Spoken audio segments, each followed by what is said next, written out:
ప్రార్థన ఒక్కసారి చేసి వదిలిపెట్టల ఏలియా 7 సార్లు చేశాడు. ఇది గుర్తుపెట్టుకోండి. ఎన్నిసార్లు చేశాడు? 7 సార్లు చేశాడు. ఎందుకు తెలుసా? ఒక పర్యాయం ప్రార్థన చేసి సమాధానం రాకపోతే ఏలియాకు అర్థమైంది, నా ప్రార్థన కంటే కూడా సమస్య బలంగా ఉంది. మళ్ళా చెప్తున్నాను, నా ప్రార్థన కంటే కూడా సమస్య బలంగా ఉంది. సో బలమైన సమస్యను బలహీనపరచాలంటే బలమైన ప్రార్థన చేయాలి నేను. దేవునికి మహిమ. కాబట్టి ఎంత పెద్ద దయ్యమైనా మన ముందు ఏదన్నా డ్యాన్స్ వేస్తే వేయొచ్చు, కానీ దేవుని ముందు వేయడానికి లేదు.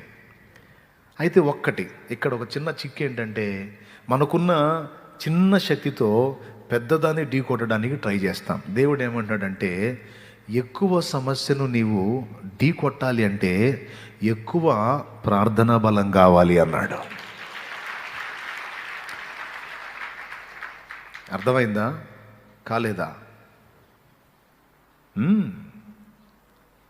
ఇటుకరాయి పగలగొట్టాలంటే సుత్తి అవసరమా? జస్ట్ ఇంకో రాయి తీసుకొని కొడితే 2 ముక్కలు అయిపోద్ది. ఇటుకనే ఇంకొక ఇటుకతో కొడితే ముక్కలు అయిపోద్ది. కొంతమంది పైలు వాళ్ళు ఉంటారు, ఇటుక రాయిని 2 రాళ్ళ మీద పెట్టి కొట్టి అంటాడు, చేత్తోనే పగలు కొడతారు. అవునా? నల్లరాయిని అట్లా ట్రై చేశాడు అనుకో, వీడి చేయి ఇట కట్టేసుకొని కూర్చోవాలి. దేవునికి స్తోత్రం. ఏమైందంటే నల్లరాయిని పగల కొట్టబోయాడంటే చూసినోడల్లా ఎగతాళి చేస్తాడు, మైండ్ పోయినోడు వీడు. ఎవడు ఆ పని చేయలేడు. కానీ నల్లరాయిని బద్దలు కొట్టాలి అంటే హస్తబలం చాలదు, మరో ఇటుక బలం చాలదు. నల్లరాయిని బద్దలు చేయడానికి మొలాట్ అంటారు. తెలంగాణ భాషలో ఘన్సే మార్నాథ అంటారు. అంటే ఘన్ అంటే మొలాట్ తీసుకొని కొట్టాలి, పగిలిపోతుంది అని. సో ఆ రాయి యొక్క బలాన్ని బట్టి వాడాల్సిన దాన్ని వాడాలి. ఇది రీజన్. ప్రార్థన విషయంలో కూడా అదే ఉంది. లేకపోతే నువ్వేం పర్లా, ఎంత పెద్ద దయ్యమైనా చిన్న ప్రార్థన చేసే అయిపోయిద్ది అని చెప్పేవాడు. కానీ స్పష్టంగా చెప్పాడు, ప్రార్థన వలననే తప్ప, కింద పుట్టినట్లో ఉపవాస ప్రార్థన వలననే తప్ప ఇలాంటివి వదిలిపోవుట అసాధ్యమని యేసయ్యే చెప్పాడు. సో ఒక దయ్యం కావచ్చు, వినండి బాగా వినండి, ఒక దయ్యం కావచ్చు, ఒక వ్యాధి కావచ్చు, నిన్ను పట్టి పీడిస్తున్న ఒక సమస్య కావచ్చు, లేకపోతే నువ్వు మార్పు కోరుతున్నటువంటి వ్యక్తులు కావచ్చు, లేకపోతే నువ్వున్న గ్రామం కావచ్చు. ప్రార్థన చేసేటప్పుడు నిశ్చయత ఉండాలి, విశ్వాసం ఉండాలి, అది పరలోకం వెళుతుంది, ఇవన్నీ విన్నారు. ఈ మాట మరి ముఖ్యంగా గుర్తుపెట్టుకోండి. నువ్వు పెట్టుకున్నటువంటి లక్ష్యానికి తగిన ప్రార్థన ఖచ్చితంగా నీకు నాకు ఉండాలి. మనం ప్రార్థన మూల్యం ఎంత చెల్లిస్తామో, ఏ పరిధిలో దేవుణ్ణి సంధించగలుగుతామో ఆ పరిధిలోనే మనం ఆన్సర్స్ చూస్తాం. ఒకసారికి జవాబు రాకపోతే మరోసారి ప్రయత్నిస్తా, రాకపోతే ఇంకోసారి ప్రయత్నిస్తా, రాకపోతే మరోసారి ప్రయత్నిస్తా. జవాబు రాకపోతే ప్రార్థన తీవ్రత పెరుగుతుంది భక్తుల్లో. అది విషయం.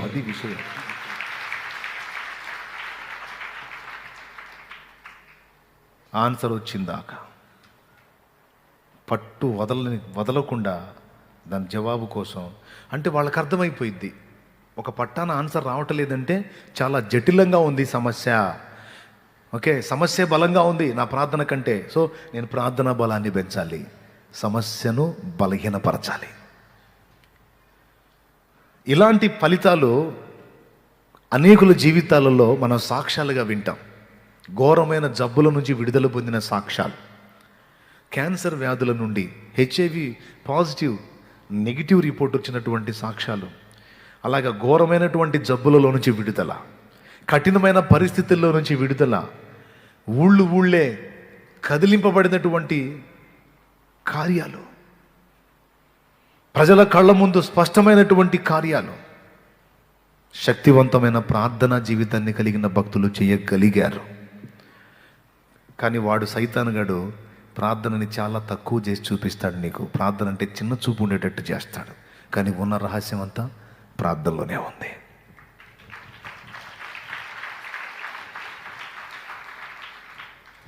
ఓకే, ఎంతమంది ఒప్పుకుంటారు? చివరికి ఏం జరిగిందో మీకు తెలుసు. 4వ పాయింట్ ఏం చెప్పాను నేను? ప్రార్థన చేసిన ఆన్సర్ రాలేదు అంటే చేసిన విజ్ఞాపన కంటే కూడా సమస్య జటిలంగా ఉంది. సో ఆ స్థాయికి ప్రార్థన పెంచాలా. సో దేవుడు మారలా, దేవుడి శక్తి ఏమి బలహీనం కాలా.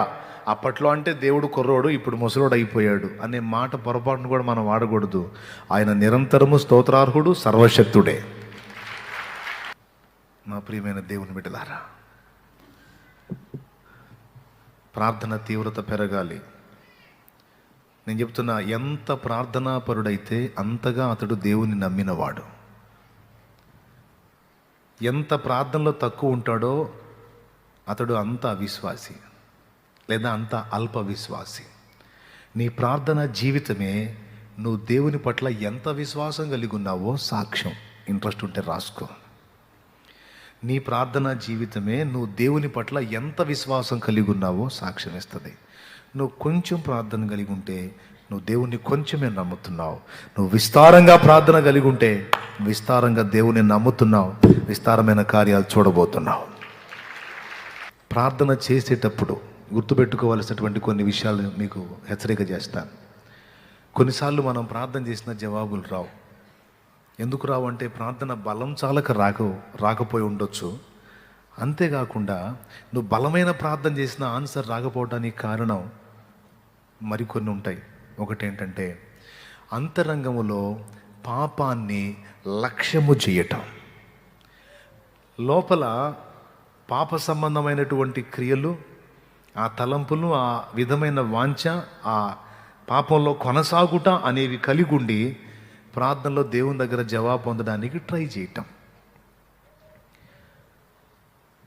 నేను నా అంతరంగములో పాపమును లక్ష్య పెట్టిన ఎడల దేవుడు నా మనవి వినకపోవును అన్నాడు.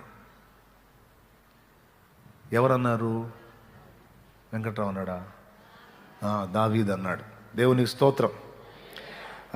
యోహాను సువార్త 9లో గ్రుడ్డివాడైన మనుషుడేమన్నాడు? దేవుడు పాపుల మనవి ఆలకింపడని మనం ఎరుగుదుము అన్నాడు. 2, అక్రమ జీవితంలో వంకర టింకర బ్రతుకులో కొనసాగుతూ ఆ విషయంలో దేవుని ముందు ఒప్పుకొని మారు మనసు పొంది దిద్దుకోకుండా అది కంటిన్యూ చేస్తూ ఇటుపక్క ప్రార్థన ద్వారా దేవుని దగ్గర నుంచి గొప్ప కార్యాలు పొందుదామంటే అది వట్టిదే. ఎందుకో తెలుసా? అసలు నీ ప్రార్థన వినబడదు అన్నాడు ఆయన. యెషయా గ్రంథం 59:1 మీరు చూడగలిగితే, టైం అయిపోయింది, ముగిస్తున్నాను. రక్షింపనేరక ఉండునట్లు యెహోవా హస్తము కురుచ కాలేదు, విననేరక ఉండునట్లు ఆయన చెవులు మందము కాలేదు, కానీ మీ దోషములు మీకును మీ దేవునికిని అడ్డముగా వచ్చను కనుక ఆయన ఆలకింపకున్నాడు.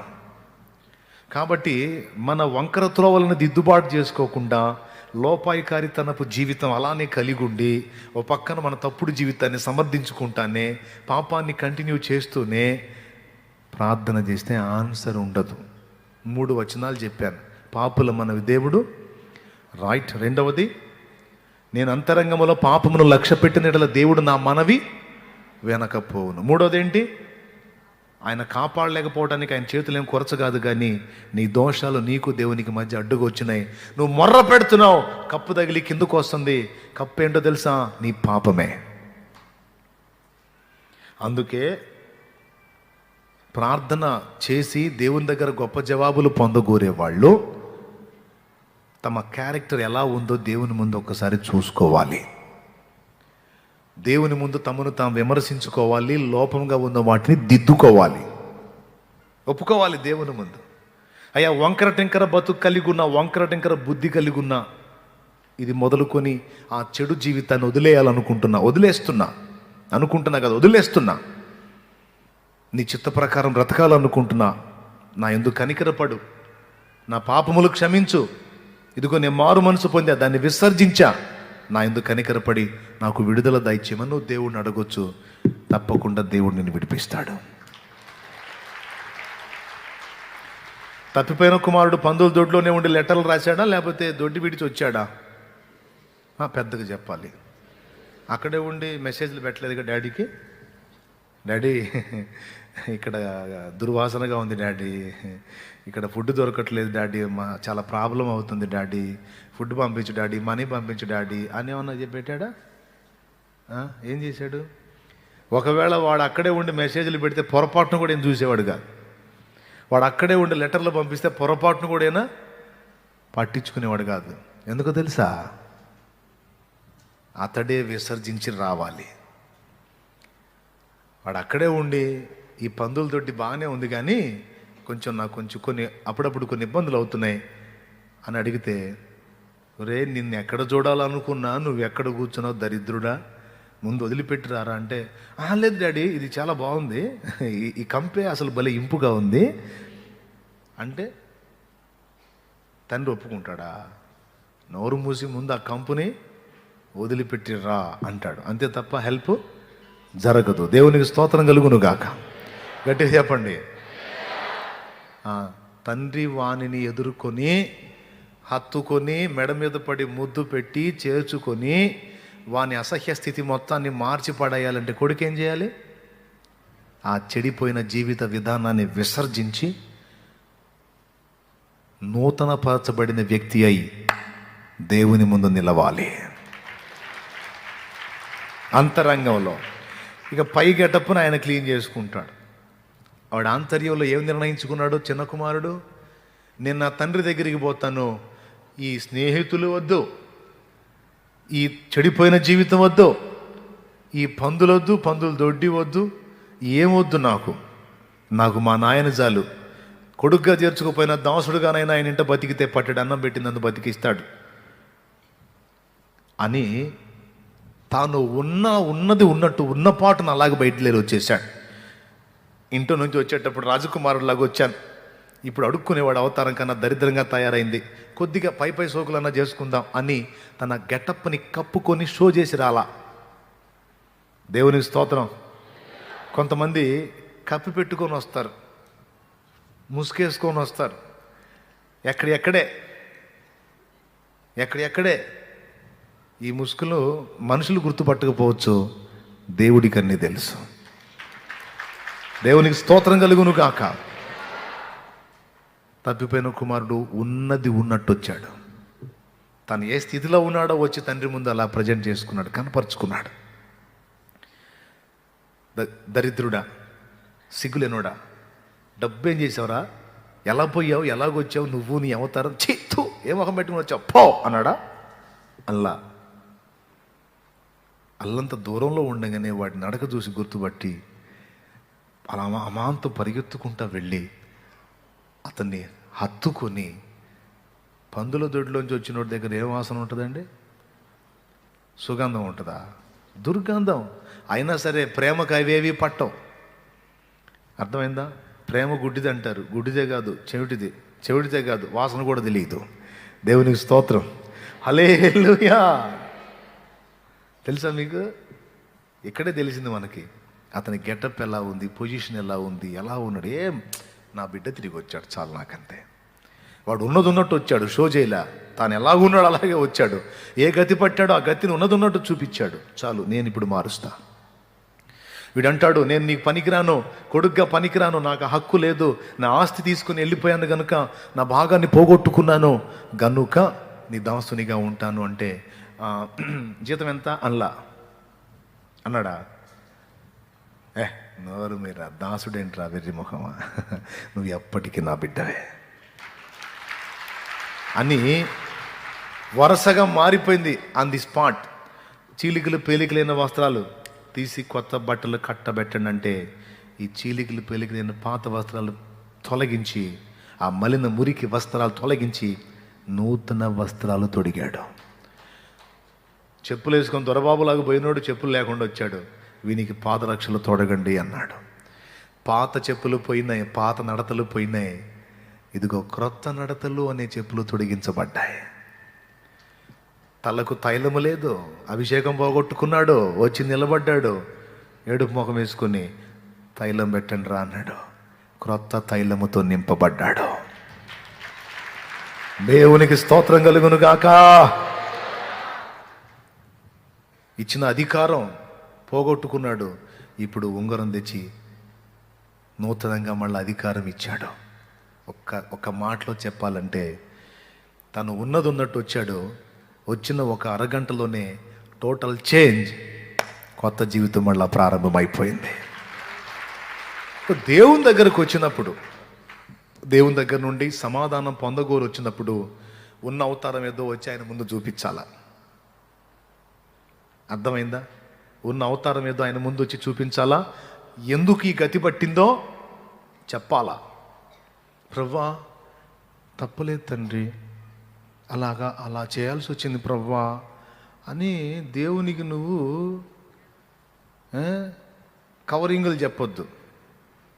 ఆ సమయంలో అలా జరిగిపోయింది ప్రవ్వా, అప్పుడు అలాగ అయిపోయింది ప్రవ్వా, అది అసలు నిజంగా నేను ఆ పరిస్థితి వచ్చింది ప్రవ్వా, లేకపోతే అలా చేసేవాడిని కాదు, చేసేదాన్ని.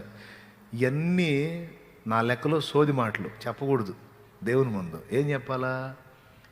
నీ ప్రేమను బలహీనతగా తీసుకుని బుద్ధి మాలి నీకు విరోధంగా, పరలోకానికి విరోధంగా పాపము చేశానయ్యా అనాలా.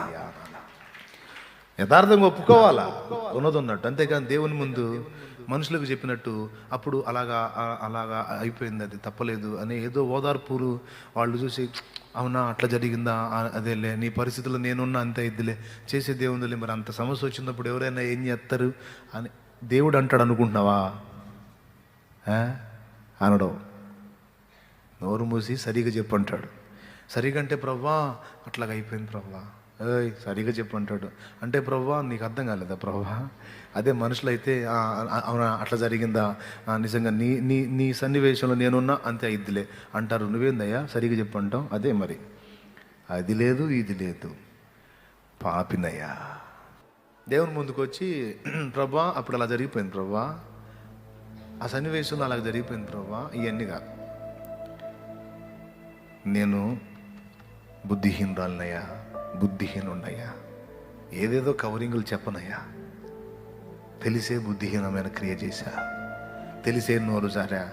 నువ్వు ప్రేమ గల వాడివని, నువ్వు కోపగించుకోవులే అని నీ ప్రేమను ఆధారం చేసుకొని బరి తెగించా ప్రభువా, నన్ను క్షమించు తండ్రి, నన్ను మన్నించు అని దేవుని ముందు యథార్థ హృదయంతో మాట్లాడాలి, ఒప్పుకోవాలి. అలా దేవుని ముందు సరి చేసుకుని అప్పుడు చెయ్యి ప్రార్థన. అది ఇంపైన సువాసన. అంతేగాని అక్కడ పెట్టుకొని కవరింగ్లు ఇచ్చుకుంటా కొనసాగించుకుంటా దేవుని దగ్గర ఆన్సర్ పొందడానికి ఎప్పుడూ ట్రై చేయొద్దు. ఎంతమందికి అర్థమైందో? నిజంగా అర్థమైందా? ఏం చేయాలి? ఎప్పుడు వచ్చినా దేవుని ముందుకు మోకాళ్ళ మీదకి ఎప్పుడు వచ్చినా ఏం చేయాలి?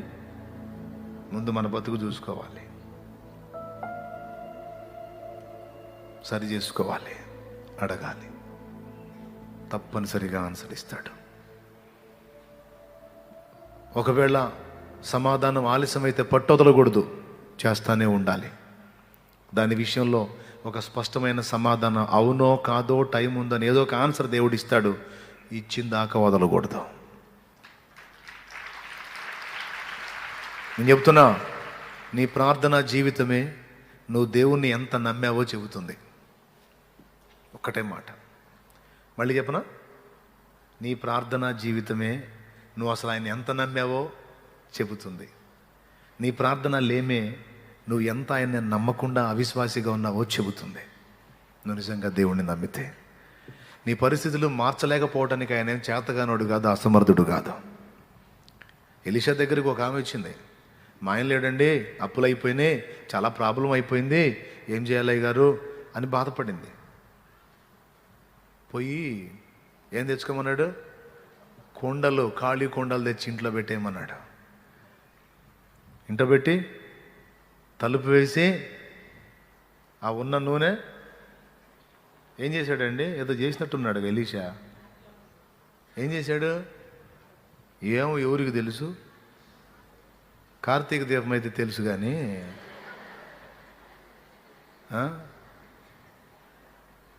కుండల్లో ఏం పోసాడో ఏం జరిగిందో ఎవరికి తెలుసు? బైబిల్ చదివి సత్తే కదా మనం. ఉన్నమాట మనలో మన మాట. చిన్న కోళ్ళంట, త్రినయని అంట, రకరకాల సీరియళ్ళు బాగా డెప్త్లోకి వెళ్ళిపోయారు. మగోళ్ళు కూడా ఎక్కింది పిచ్చి. ఆడవాళ్ళు అనుకుంటే మగోళ్ళు కూడా. మొన్న ఒక చోటకి వెళ్ళా, ఒక షాప్కి వెళ్తే భార్య ఏమో వర్క్ చేస్తుంది, భర్త ఏమో చూస్తున్నాడు. రన్నింగ్ కామెంటరీ అనమాట ఏమకి. అంటే ఏంది, ఆమెమో అదే ఏపుతా ఉంది షాపులో, ఏమో లోపల కూర్చొని మొత్తం మ్యాటర్ అంతా చూస్తున్నాడు. మిస్ అయిద్దేమో ప్రోగ్రామ్, మళ్ళీ ఆ రోజు ఏం జరిగిందో తెలియాలి కదా. ఊరెళ్ళి పిచ్చిపాడుగా అనిపించింది. నేను చెప్తున్నాను, అన్యుల కంటే మనం దేవుని సంబంధం కదా. అది అబద్ధమని మనకు తెలుసు కదా. అది కేవలం నటనని తెలుసు కదా. అది కేవలం మనల్ని మనం మోసం చేసుకోవటం అని తెలుసు కదా. మనం దేని మీద దృష్టి పెట్టాలి, ఏం జరగబోతుంది, ప్రపంచం మీదకి ఎలాంటివి రాబోతున్నాయి, ఏం చేస్తున్నాం, సరి చేసుకుందాం, చక్కదిద్దుకుందాం. అయ్యా నా పరిస్థితి ఎలా అంటే, ఖాళీ కుండలన్నీ తెచ్చుకోమన్నాడు, తెచ్చుకున్న కుండలన్నీ నూనెతో నింపబడ్డాయి. ఇక ఎరువు తెచ్చుకోవటానికి ఎవరు కుండలు ఏడున్నాయి ఉన్నాయని తీసుకెళ్ళావుగా అనే పరిస్థితి వచ్చింది. కుండలన్నీ నింపబడ్డాయి. చేయలా దేవుడు కార్యం. 5 రొట్టెలు 2 చేపలు ఉన్నాయి. అరచేయంత మేఘం విస్తారమైన వర్షం ఇచ్చిన విషయం మనకు తెలుసు కదా. 5 రొట్టెలు 2 చేపలే అందరి కడుపులు నింపలేదా? అదే ఆత్మ సంబంధమైన చర్య, భౌతికమైన విషయమేనా? భౌతిక విషయమే. యేసు ప్రభు ఆత్మలకు అక్కర తీర్చడమే కాదు, భౌతికంగా కూడా సహాయపడగలుగుతాడు. నువ్వేమో ఇవన్నీ తెలుసుకోవు, ప్రార్థన చేయవు, ఏం లేదు. ఇంట్లో మనిషి బలహీనుడే రోగి అయి ఉంటే, ఆ రోగి అయి ఉన్న పక్కన నువ్వు బండుకోబెట్టుకొని ఇటు పక్క కూర్చొని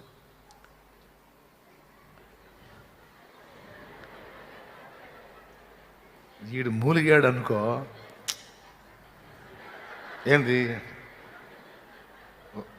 టీవీ చూస్తున్నావు అంటాడు పండుకున్నాడు. చెవులు కూడా వచ్చిందా రోగం? చెవులకి వినపట్లే. అర్రే ఒక్కొక్కళ్ళ చిన్నలో ఉంటాయి. నేను అన్నీ చూస్తూ ఉంటా, నేను మొత్తం రికార్డ్ చేసుకుంటాను, వాళ్ళకి తెలియదు, అందరి చూస్తుంటా. వాడు సావు బతుకుల మధ్య ఉంటే నువ్వు టైంపాస్లా. నువ్వు చేయాల్సింది ఏంటంటే, ఇతను పోతే నా జీవితం పాడైపోతుంది, నా బిడ్డలు పాడైపోతారు, నా భార్య పాడైపోతే నా కుటుంబం పాడైపోతుంది, నా పిల్లలు దెబ్బతింటే నాకు ఇంకా భవిష్యత్తు లేదయ్యా. నీ ఇంటి వారి పరిస్థితులు దుర్భరంగా ఉంటే నువ్వు టైంపాస్ ఎలా చేస్తావు? నీ కన్నీళ్ళు రెయ్యి మొదటి జాము లేచి మొర్రపెట్టి నీ కన్నీళ్లు ధారాపాతంగా కారాలి. దేవా నన్ను ఎంతకాలం ఇలా ఉంచుతా నాకు తెలియదు, నువ్వు నాకు సమాధానం ఇవ్వాలి ప్రభా, నేను వదిలిపెట్టినయ్యా. నా బిడ్డల పరిస్థితి బాగలేదు, నా భర్త పరిస్థితి బాగలేదు, నా భార్య పరిస్థితి బాగలేదు, నా ఇంటి పరిస్థితి బాగలేదు ప్రభా. అవమానాలు పాలైపోతున్నాను, అవమానాల జీవితం జీవిస్తున్నాను, అప్పుల్లో మునిగిపోయాను, రోగాలు, నొప్పులు, బలహీనతలు, రకరకాల సమస్యల్లో అల్లాడిపోతున్నాను ప్రభా. చచ్చిపోవాలనుకునే ఆవేదనలోకి వస్తున్నాను ప్రభా. నాకు తెలియదయ్యా, నువ్వు నాకు ఆన్సర్ ఇయ్యని నువ్వు దేవుని ముందు పెనుగులాడితే ఏది ఉంటుంది నీ ముందు? ఎంత బలమైందైనా బ్రద్దలు కొట్టేడా దేవుడు? ఏది ఆ పట్టుదలేది, ఆ మొండితనం ఏది, ఆ పెనుగులాటేది ఏది? పొద్దున్న 4 మొక్కలను, సాయంత్రం 4 మొక్కలు, నిద్ర లేచినప్పుడు 4 మొక్కలను, పోబోయే ముందు 4 మొక్కలు. ఇది మన బతుకు. ఇది కాదు. మార్పు చెందాలి, దిద్దుకుందాం. మన పరిస్థితులు మార్పు చెందినట్లు దేవుని గొప్ప కార్యాలు మనమే కాదు, మన ప్రార్థన ద్వారా అనేకులు చూచినట్లు దేవుడు ఆ శక్తిని మనకిచ్చినట్లు మనం మొర్ర పెడదాం, ప్రార్థన చేద్దాం. దేవుడు అట్టి కృప మనందరికీ దయచేయును గాక.